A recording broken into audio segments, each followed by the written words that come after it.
Hello, everybody. Welcome to Wisdom from North, the Nordic platform for personal development and spiritual growth. I'm Jannike, and as always, if you're new to my channel, I would love for you to subscribe, and you do that below. Now, today you're going to meet Sheila Applegate. Sheila is a conscious manifestation coach and the best-selling author of Enchanted, The Portal to Love. For 25 years, she has found that quiet inner voice on behalf of thousands. She's also a channeler of Isis and Mary Magdalene, and she's also one of our masterclass teachers in Wisdom from North membership, where she teaches the class Learning Soul-to-Soul Communication. And if you want access to that class and a spiritual community with like-minded people, then come and join us in the membership. You can read all about it in the link below. Now, I'm curious and excited to learn from Sheila's perspectives, so let's meet her.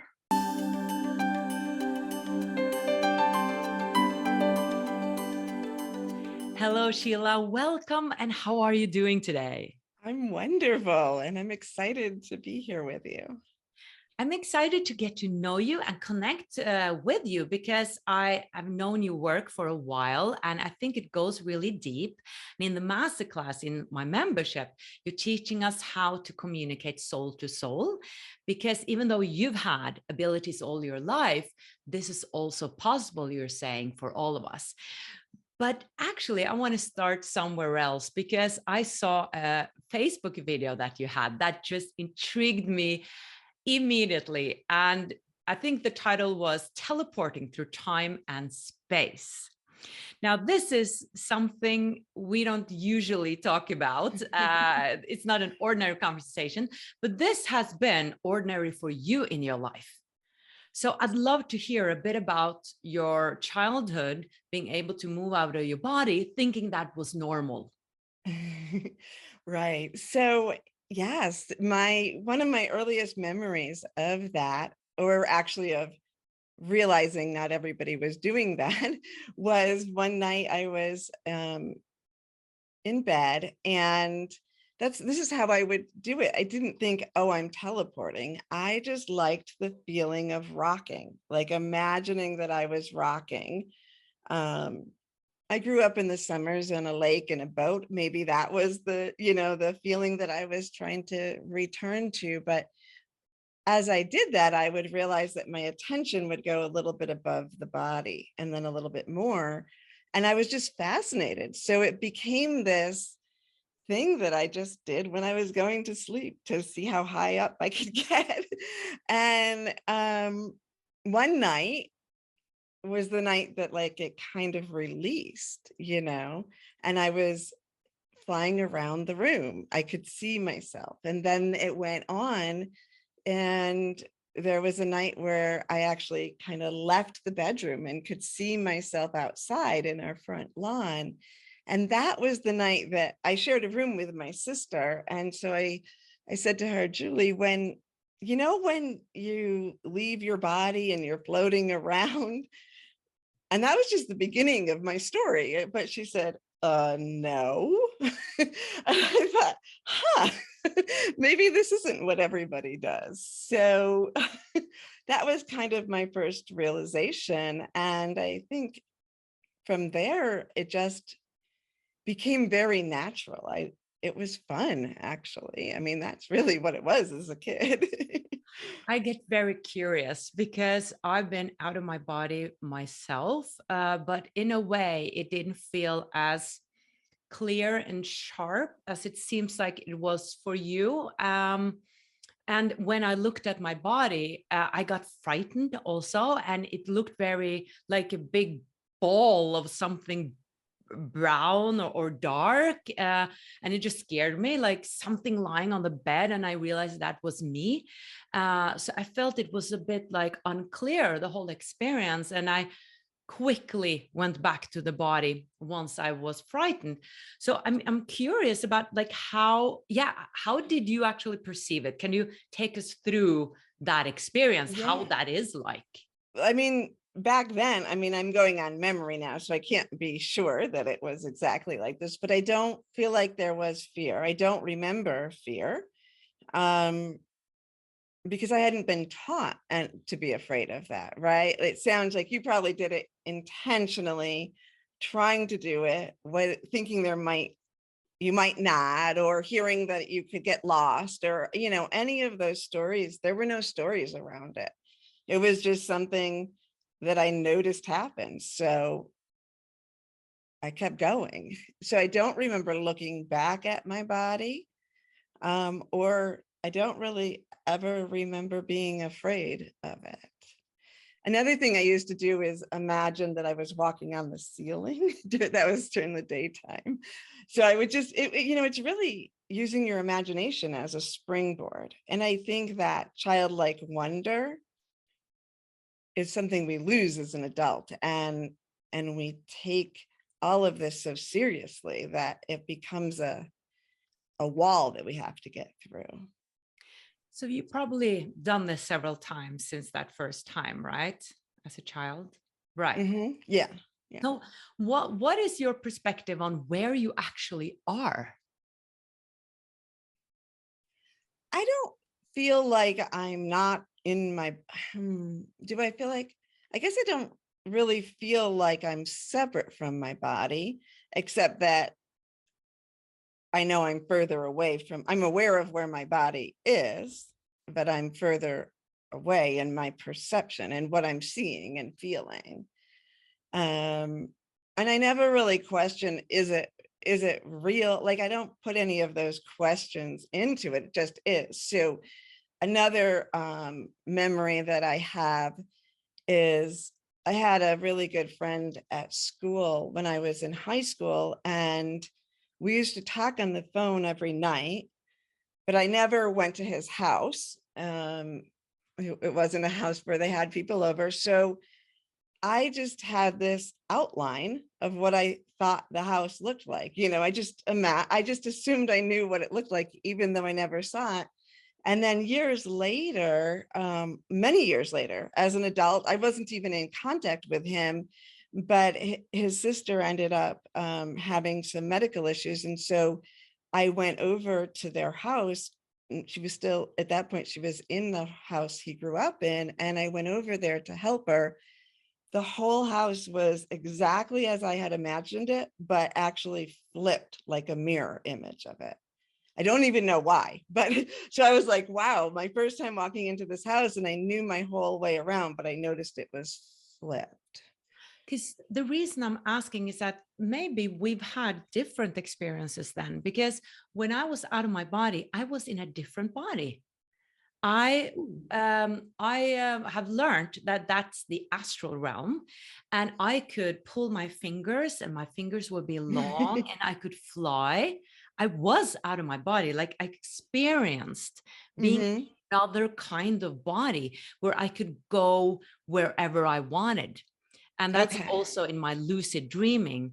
When I wake up in a dream and I become aware that I'm dreaming, and I become aware that I'm in another dimension now. I'm not in my body, but I'm connected through the silver cord. But I definitely feel myself having another type of body. So maybe you're just talking about an expanded awareness in a way that these things are different. I don't know. Well, I think it's also different in perspective, because again, at that age, I hadn't studied, so I didn't know about the astral plane and the different frequencies.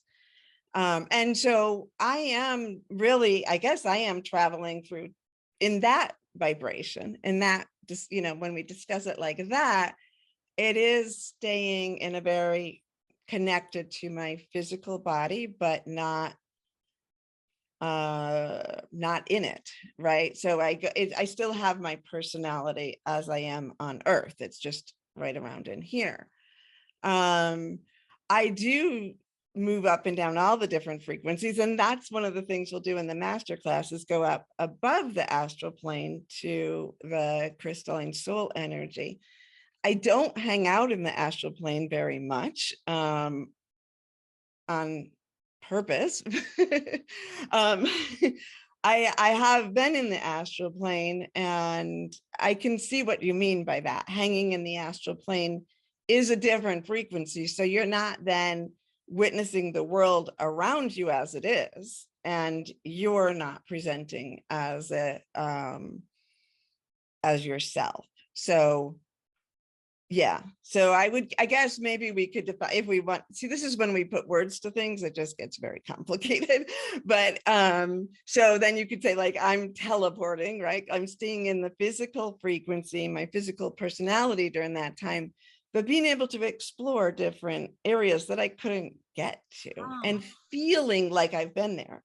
There's times where I have to kind of ask now, like, did I go there in the physical, or am I just remembering being there? Because it's such a vivid memory that I don't always, I mean, I'm not like that I'm out of control with it, but the more memories I have of both, it's just gets confusing, which was physical and which wasn't sometimes. Wow, this is interesting. This is just another layer of the mystical universe that we're part of. So, wow. Yeah, because to me, it has been very concrete, like out of my body and in my body. uh, but it almost seems like you're speaking about frequencies, another type of. Right. And that's exactly it. As I grew, like, also a lot of people will say they leave their body in meditation, right? So when we're meditating, people like that floaty up in the air, don't feel your body anymore feeling, which is nice, but like I take it a step further and let's connect ourselves to that energy. So let's bring that energy down into our physical so we can remain conscious of who we are as we move through the realms. That makes sense. And the astral plane is not always a nice place to be in. After Right. It's not the most helpful frequency, because it tends to be where, and that's where fear would. It's kind of tends to be lost souls, or and not we can really ever get lost, but feeling like they're lost souls. That's why I stopped astral projecting, to be honest. Yeah, I don't recommend it like that at all. I know there are higher realms in the astral plane as well, but just getting there, it's was, at least for me, very complicated, because there was constantly negative beings that came and just destroyed the experience. So I just decided not to do that anymore and do other things, other methods. And I love your approach. Now, let's speak about the teleportation. So if you can explain what it is, and I also know that you have an experience with Stonehenge that I'd love to get into. So yeah, teleportation, how can we do it, and can we all do it? And what is it from your perspective? Is it exactly what you spoke about now? Yeah, to me, it really is. That's what I would recommend, that part of it.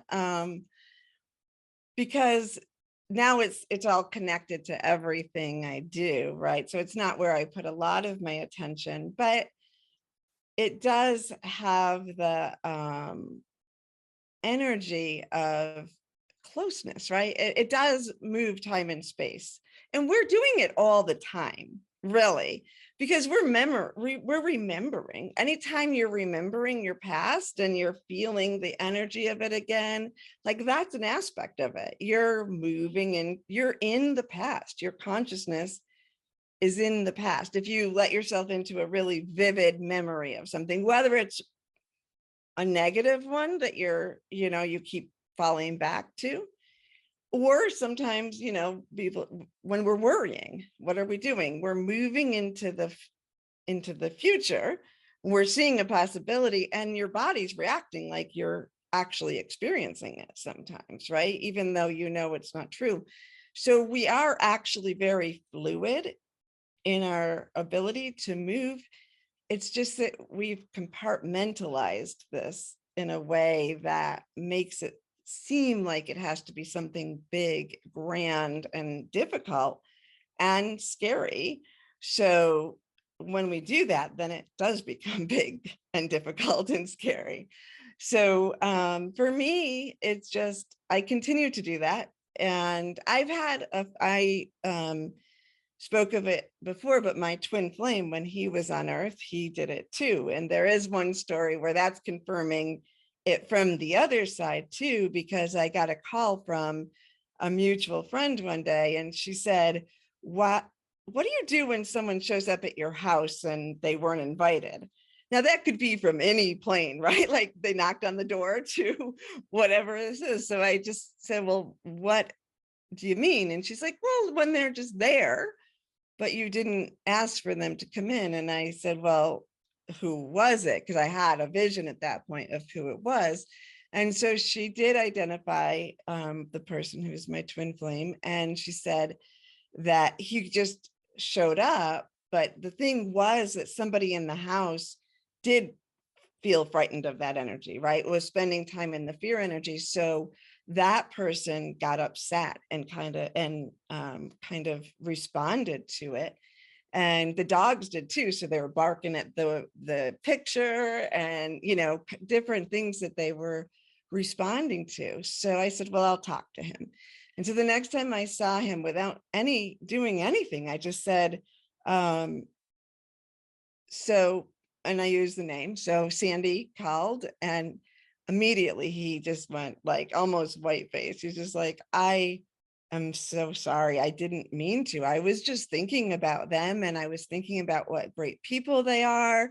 Was he alive at this moment? He was alive. Yep. Okay. Yep. He was alive. Yep. At this point, yeah, in the physical, he knew exactly that he had been there. He knew what I was talking about, and he didn't mean to. He's like, I was just thinking and appreciating how much, you know, how great they are, how nice they are. I was thinking of the pictures on their wall. He named everything that she mentioned, the dogs and everything. And so just by thinking about it, he felt that flip. And it is like it's a little more than thinking. You feel that moment where you're more there, you know. And then he probably did get the response of the people in the house at that point, because he knew what I was, you know, bringing up, and he was apologizing. Yeah. How interesting. So, I mean, this gives so many possibilities. I guess our viewers are getting ideas like, oh, you know, I would love to see what this person is doing, and I can sneak peek here and sneak peek there, you know? So, okay. Do you need to have some special abilities to be able to do this? And are there also some precautions, you know, just the fact that we spoke about that we should, right. You know, right. Yeah. I mean, I think the thing is, it was with good intention that my twin flame was thinking about that person. Right. So obviously don't try to do harm. And I do think we're all protected. The thing is, the people aren't going to notice if they're not in a frequency of noticing it, right? The dogs noticed it, the person in fear noticed it. It was, like you said, more of an astral plane energy that they were on, even though maybe he was in the astral plane, I guess. I don't, you know, it's all kind of blurs together. But so I think if we're always just moving from our heart, and usually it isn't an intention. I don't ever say I'm going to go to this place, as much as my heart wants, you know, thinks of something, and then I'm there. So I guess it does lead with the heart and the emotion. You had mentioned Stonehenge. So that was another time that was, you know, a good way to do it. It's better to go to Stonehenge like that. I was driving with my English mom. She's who I stayed with in an exchange in high school, but this was years later. And we were going to visit her, the castle that she grew up in, because her dad was a butler in a castle when she was a child. And we were driving by Stonehenge. We weren't stopping. I had been there back in high school. So I had been there at one point, and I knew the feeling, but when I saw it, I just wanted to be there. It was just this, we were just driving along in the car, and all my heart and energy just went right there. So I could feel myself in there and experiencing it like I did in high school, right? Around the stones. We stopped on the way back, and there were fences up all around it that had been built up since I had been there last. And I felt like so far away, even though now I was standing right there where everybody was, going to see Stonehenge. But because I had to be behind a fence, I felt so far away compared to what I had experienced just driving by in the car. So in some ways, when you are open to this, you get a truer experience, even though it's not as physical, I think. And I Interesting. do think everyone can do it, but probably there's people who are more likely to, right? Like have tendencies. Wow, interesting. I would love to jump over to you channeling Isis. Isis is such a mystical energy to me. Can you explain who she is and how she came to you? Yeah. So I didn't know who Isis was either. Maybe, I mean, obviously you learn about mythology in school, but I don't think I even really remembered.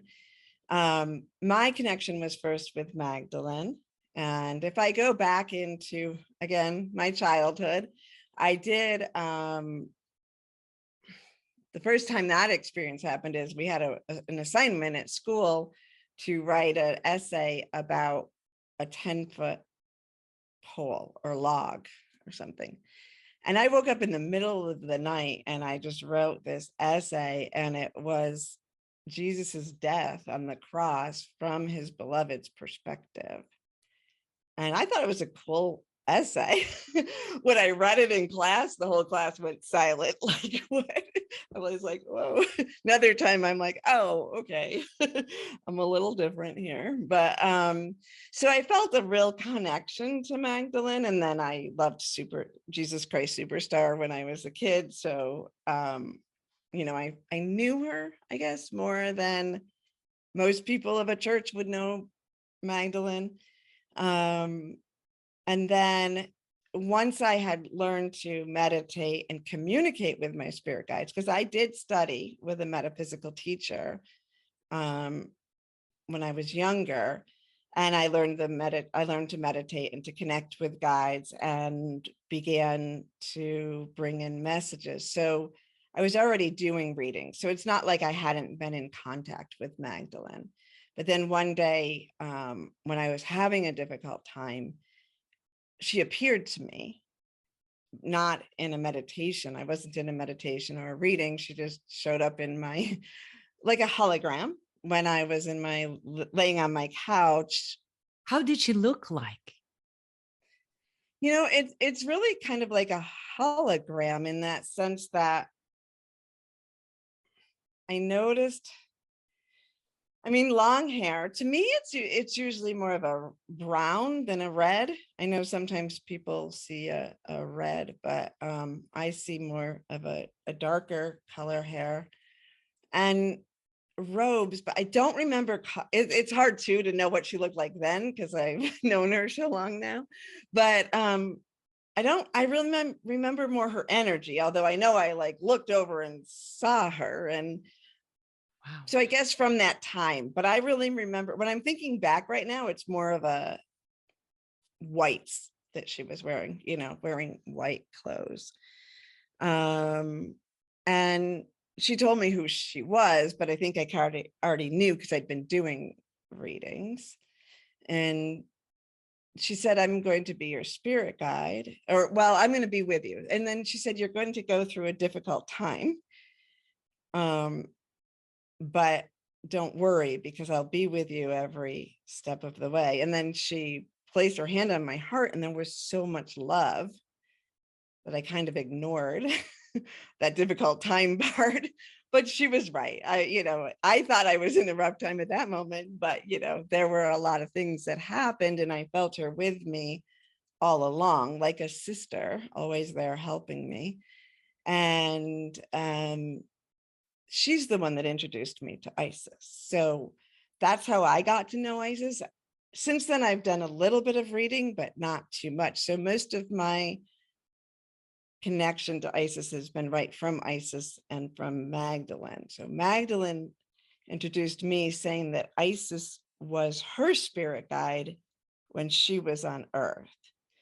So, and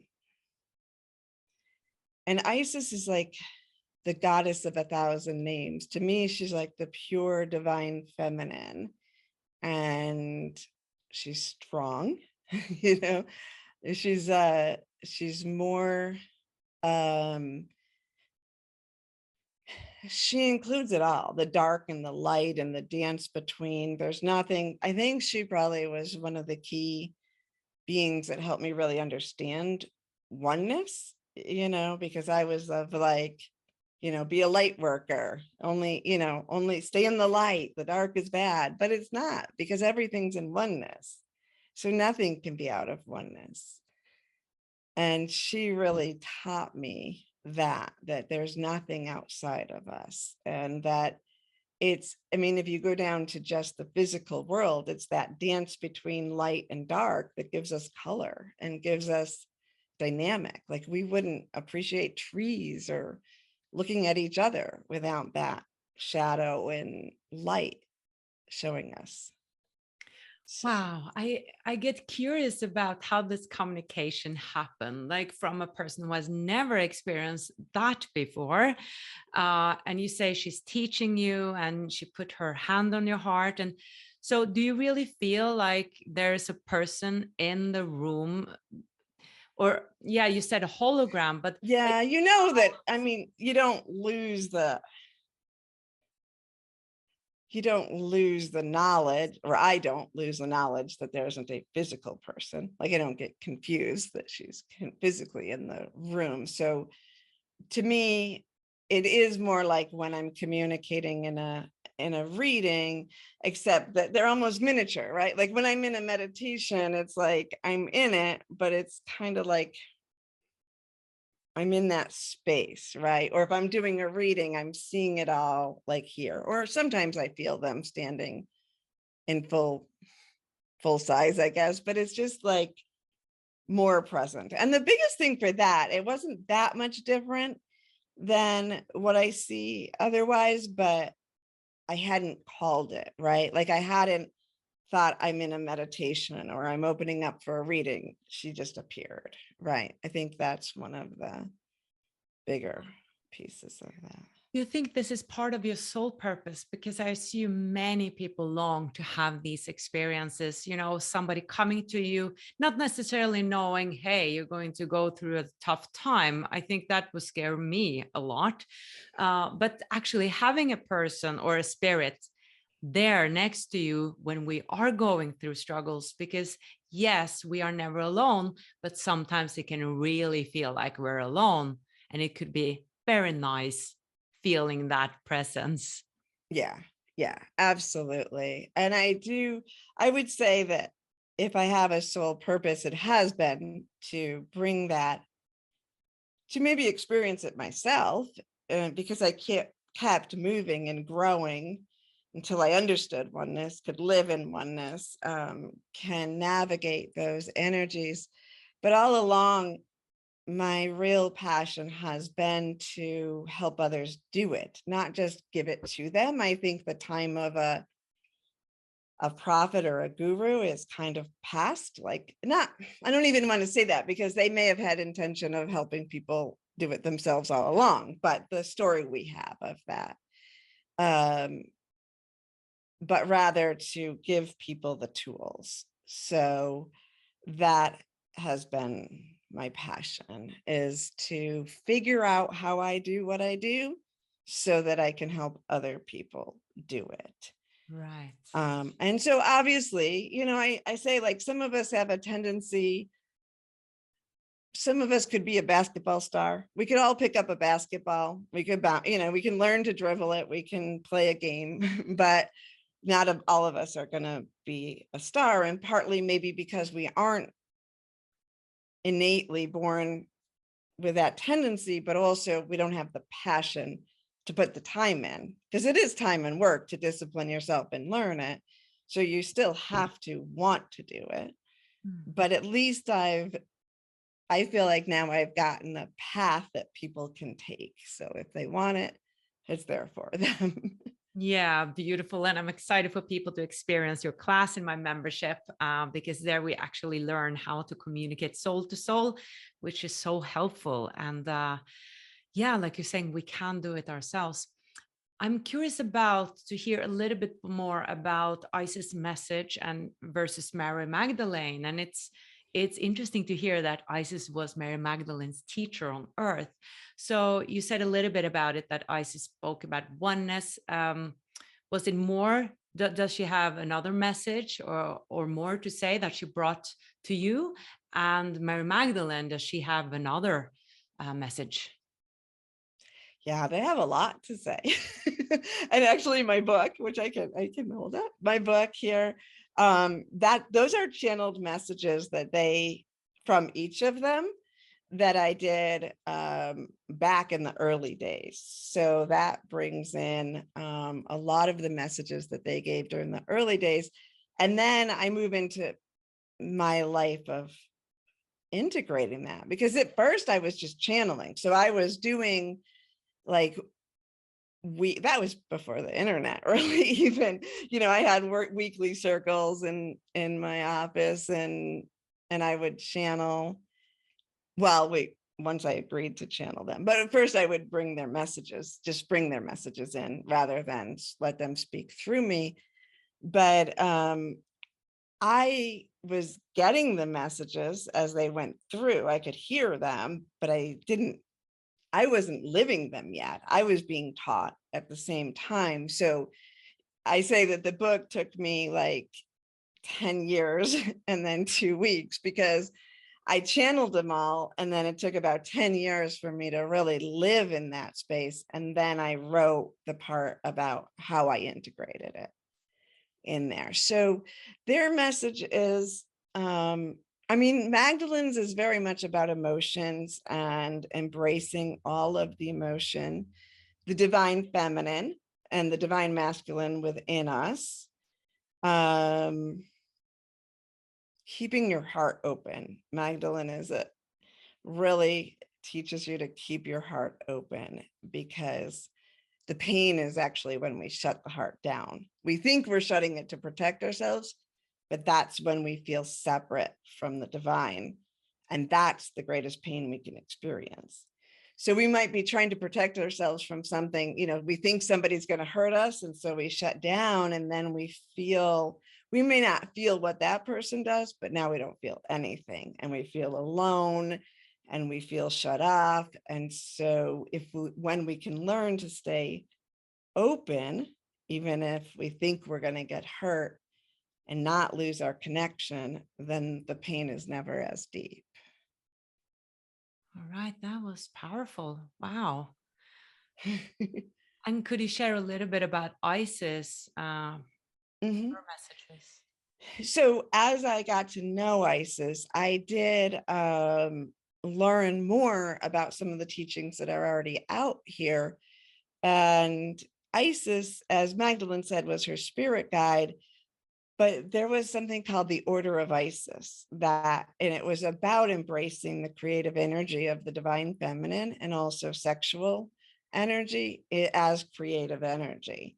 So it's the balance, it's in part the union between Jesus and Magdalene that allowed those miracles to occur. But we can also find that union inside of ourselves when we balance the divine feminine and the divine masculine. So that's probably Isis's biggest message, is how to do that and to help integrate that. Some of the work I've done with Isis has been about, it is about that dark, not being afraid of the dark, but then also that opens your heart more.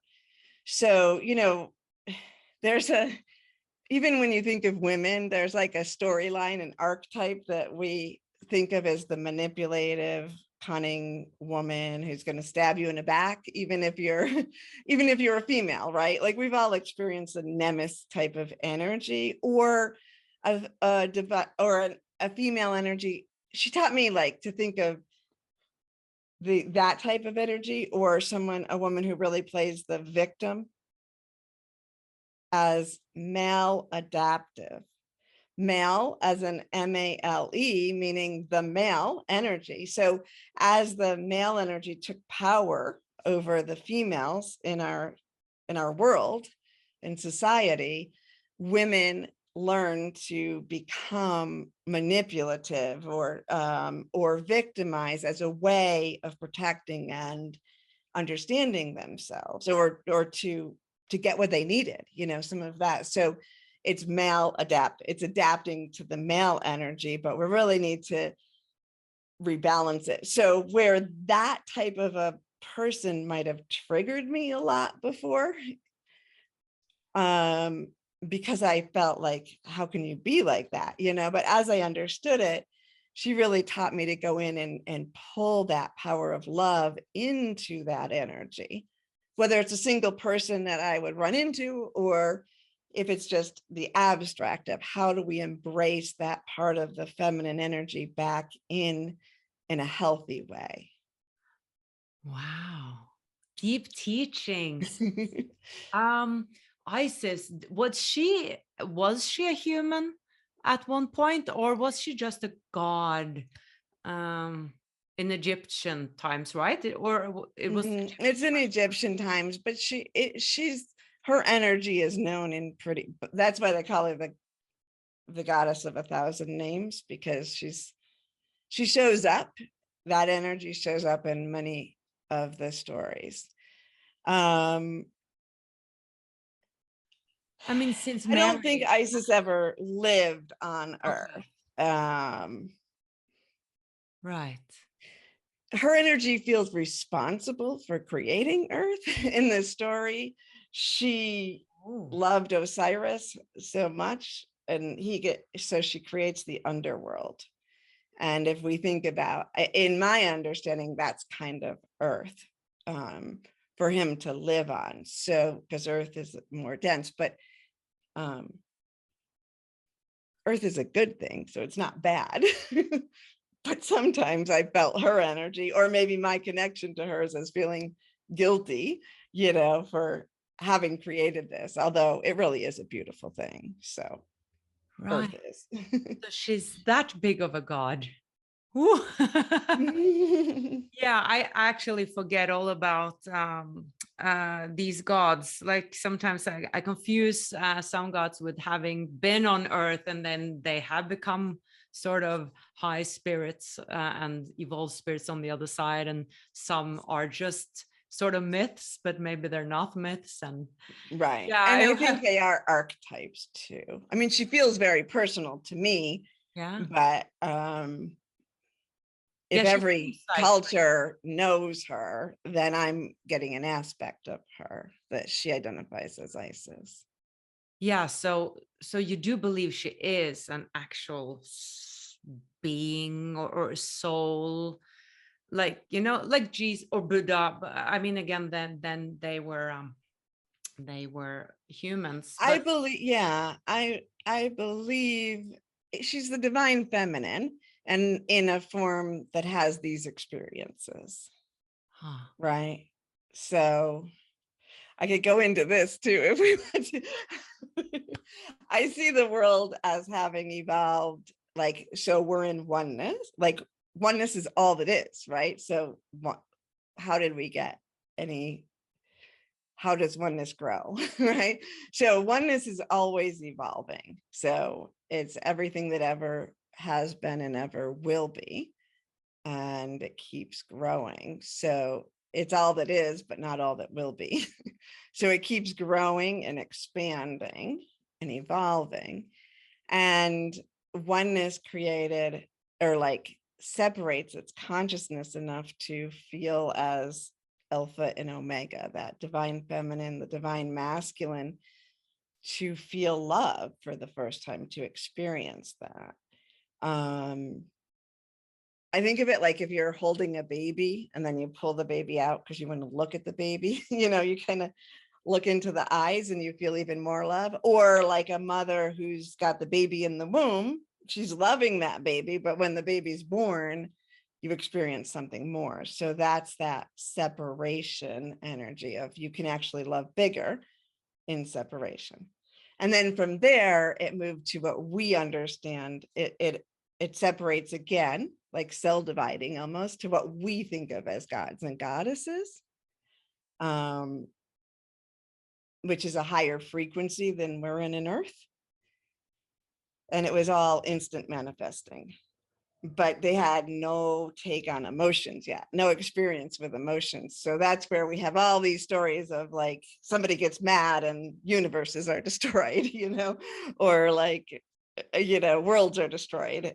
And then there's all this passion. And so it's just very big. But then we expanded again to create the earth, the human energy, where we could explore emotions. And experience it, and where there was a time and space, a delay between our emotion and what we create. So we had time to learn. Now we're going back up the other side as evolved souls. So all those goddesses and gods would also be a part of us because we're one. Wow, you just explained a lot there, and I feel that there's so much more to your knowledge here. That's probably why you wrote a book. So for those curious, read that book. I would actually love to read it too, Sheila. That sounds so highly interesting. I love that perspective. It just gave me some new perspectives there. Oh, so fascinating. Wow, I think that's all we have time for today. Is there anything you want to share about your message now that you have all this knowledge and all this experience and all these channel messages? What is sort of Sheila's main message to the people you work with? We are already whole. We already are oneness. We already are our higher ascended selves. We're just remembering that part of ourselves. We don't have to do any work. We don't have to heal ourselves unless that journey gets us to remembering oneness, which it can. So it's okay if you want to take a journey of exploring deep or, becoming better, but really we are that. And if we step in and remember that and spend time in that frequency, we will naturally reflect that. Wow. I love that. There's actually nothing to fix.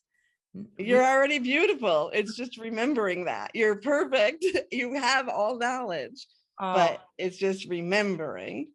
Right. Which, I know Spirit always loves to play with words. So in English, remembering, if you put a dash in it, then it's like a member, right? You're re-becoming a member of, you're remembering that you're part of it. Oh, so beautiful. I love your perspectives and your energy. I just feel like I get into this energy already, just being with you. And I hope you guys felt it too. Thank you so much, Sheila. And thank you so much for your masterclass. And for everybody who are interested in getting access to this masterclass, you can click on the link below about the membership. And the class is about learning to communicate soul to soul.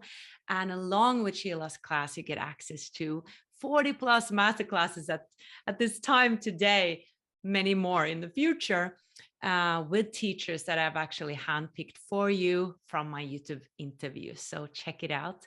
Thank you so much, Sheila. Thank you for showing up. Thank you for having me. It's been fun. And thank you for watching, everybody. Much light from the US and from Norway. Bye-bye.